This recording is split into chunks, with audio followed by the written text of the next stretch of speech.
Berjumpa lagi bersama saya dalam pelajaran sejarah kali ini.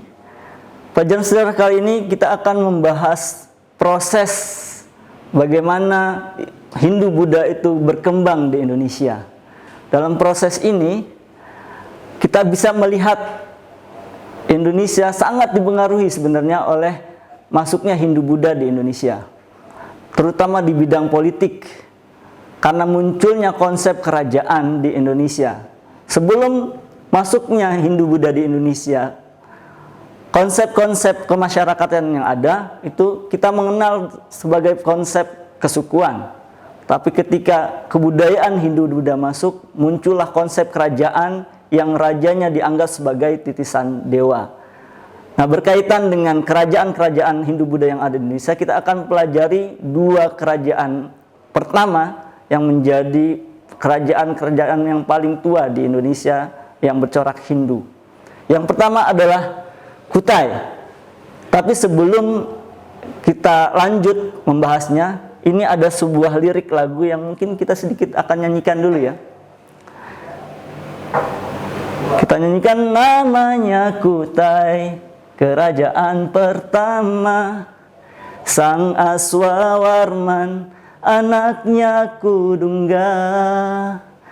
Prasasti upah adalah bukti nyata, Sang Mulawarman, raja termasyurnya.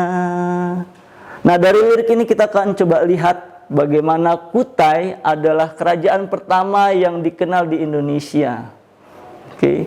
Kalau bicara tentang kerajaan, kita akan minimal tahu tentang di mana lokasinya, siapa rajanya, dan kemudian apa bukti-bukti yang ditinggali oleh kerajaan-kerajaan tersebut yang menjadi bukti keberadaan kerajaan tersebut.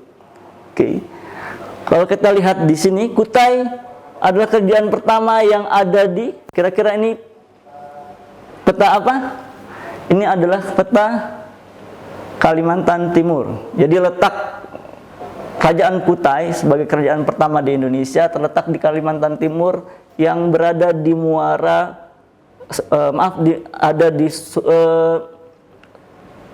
hulu Sungai Mahakam. Oke. Jadi letaknya di Kalimantan Timur, dan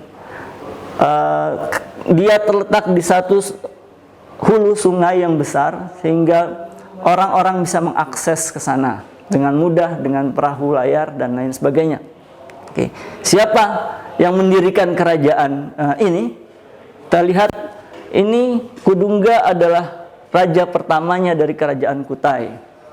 Dia nanti punya anak yang namanya Aswawarman. Jadi setelah Kudungga akan muncul Aswawarman. Setelah itu kerajaan Kutai masuk ke dalam masa-masa paling jayanya, yaitu ada di masa Mulawarman sebagai raja yang paling termasyhur di kerajaan Kutai. Ketermasyhuran Raja Mulawarman itu dibuktikan dengan banyaknya prasasti-prasasti yang menjadi peninggalan kerajaan Kutai, yaitu yupa. Ini contoh dari gambar yupa.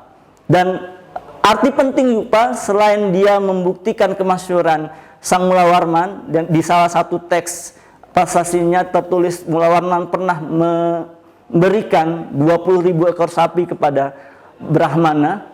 Ini menandakan kesejahteraan Kutai di masa itu dan menandakan Mulawarman adalah raja yang paling jaya di masa Kutai.